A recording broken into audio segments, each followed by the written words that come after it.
you ever, do you get angry when you hurt yourself?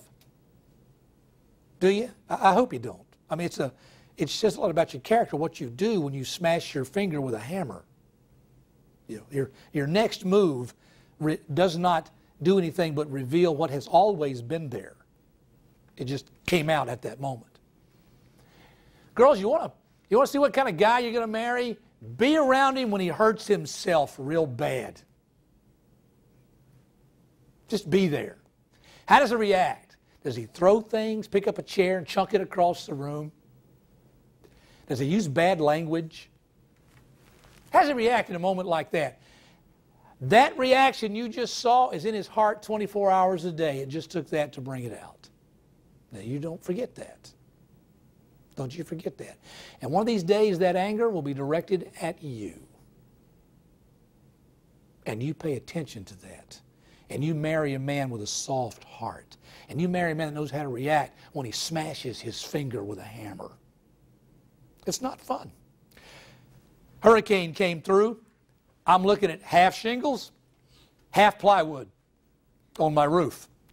My wife and I spent a whole day collecting shingles. Then we sorted through those shingles and found the ones that were predominantly whole. I got up on the roof, and I'm going to try to cover some of the areas on my roof. I don't know how long it's going to be in that condition. And I'm up there nailing. I went to the store and got a big old box of flat-headed roofing nails, and I'm going to go up there and try to put, slide shingles under and try to nail them back. Try to protect my roof as much as I can. But it's hot. It is so hot. I've got black shingles. The sun is beating down on those shingles. I've been up there forever. I am melting on my roof. My hands are sweaty and hot, and I'm trying to get these nails. I pick a nail up and drop it, it rolls off the roof, and pick up another one, drop it, it rolls off the roof. And I'm trying to get my hand dry enough to handle the nail. I finally pick one up and get it there, and I go to hammer that thing, and my hand was still sweaty, and the nail slipped off the side. I hit nothing but fingers.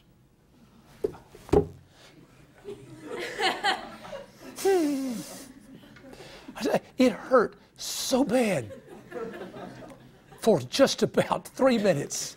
I'm just going, oh, oh,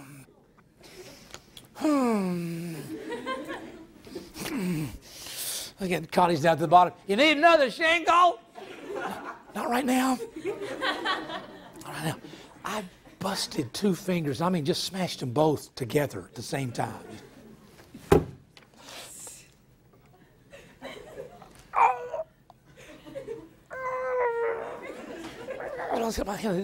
This one started bleeding a little bit right there at the nail. And Connie's still saying, how about now? Need a shingle now? I said, not quite yet. Not quite yet. No. That hurts so bad. I mean, I can still remember it. My wife right now, if you go see her, one of her fingers looks like a grape. It's just a perfect purple. Never seen anything quite like it. It's beautiful. Beautiful shade. Very unusual shade. She was in her office putting something up. Someone came in to talk to her, and she put something in the door, left her hand there, and shut the drawer. Slammed her own finger in the drawer. I went down to see her about 2 hours after it happened. I didn't know she'd done it. I walked in. She got this big Band-Aid on her hand. She's got one of these melted things, you put in the freezer. For you athletes know about this. You get hurt, and they pull them out of the medicine kit. It's something you can freeze and use for ice, and then refreeze it again. Well, one of those laid on her desk. I said, what's this? She says, I hurt my finger.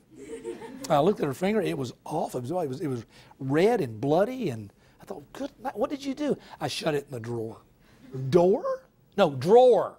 Shut it in the drawer. I said, did you do it? Yes, I did. And I could tell it was not a conversation she wanted to have.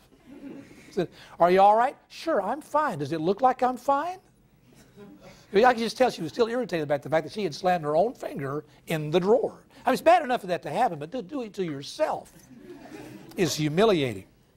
My sister-in-law, bless her heart, got up one night.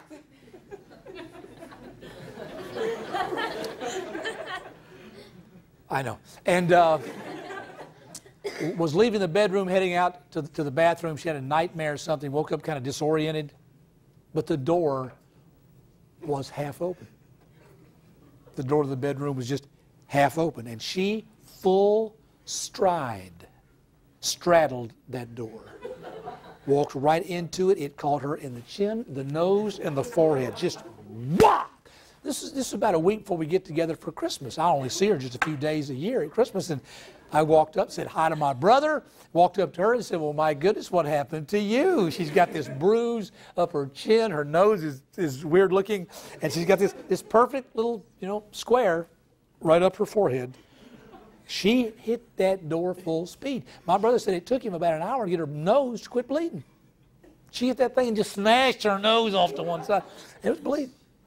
I was out talking to a guy the other day, we're out having supper, just talking. He was talking about the fact that he was a delivery guy, and he had a truck, one of these little big, heavy trucks in the back of the vehicle, and he opened the door of the vehicle, but as they drove to their destination, the truck, the little dolly he was using, had shifted to the back of the truck and was leaning against the doors. And he didn't know that. And he takes these double doors and snaps the handle and opens up the back, and the handle of the little dolly hit him right across the bridge of the nose. Big, heavy thing. Not the little light one, but the big, heavy industrial job. Just smack. He said it pushed the cartilage on his nose, on the bone, off to the side, and he had to grab it and push it back over on top of the bone. He said, I said, did that hurt? Yeah. He told me he grabbed that little hand truck and threw it about 20 feet. Just chunked it for the pain. I was in Mexico on a trip. They put us in what is called a motel in Mexico. You wouldn't stay there. It was very, very primitive. So hot, oh my. There was no such thing as air conditioning. It was so hot, couldn't stand it. And it was myself and 3 teenage guys sharing this room, and we're all trying to sit still and not do anything because it's just so hot. I said, I can't stand it. Over to the fan, there's a big old fan, big, huge fan. That thing stood about 7 feet tall. Great old big fan. I thought, now, that thing's, it's got to work. Somehow it's got to work. I said, well, help me with this. And we moved it out in the room, and I plugged the thing in the wall. Nothing happened. Kicked it, slapped it, and couldn't get it to come on. And I said, lay the thing down, guys. And they took the fan, and they laid it down, because there was a connection in the back I could see, but I couldn't really get to it. I said, lay it down here right across the bed, and they laid this big fan down, and there's a little hook wire and a wire here. And I said, I wonder if that's the problem. I wonder if we put these wires together, I wonder if it'll work. They said, try it. So I grabbed this wire and this wire. This is not one of the more intelligent moments in my life. And I hooked those wires. Well, when I hooked them, I got 220 volts. I mean, I made a fuse out of myself with this fan. It knocked me off my feet. It threw me back on the other bed. I broke 2 slats in that bed. I just, in the air, just flew back and hit it and crashed. The slats are all broken. And I didn't cry out. It happened too fast. It was too much pain. I'm just laying on the bed. Both my fingers are tingling, and they're looking at me like, "Are you okay? You okay?" I said, "Yeah." They said, "Hey, it works." I said, "Well, I'm just thrilled." For the next 2 days on that missions trip, my chest hurt me so bad. I had taken an electric shock through my body, and it bruised all the cartilage between my ribs. I couldn't hardly walk. I couldn't breathe deep. I was in pain for a long time. Isn't it amazing how we react sometimes when we do dumb things?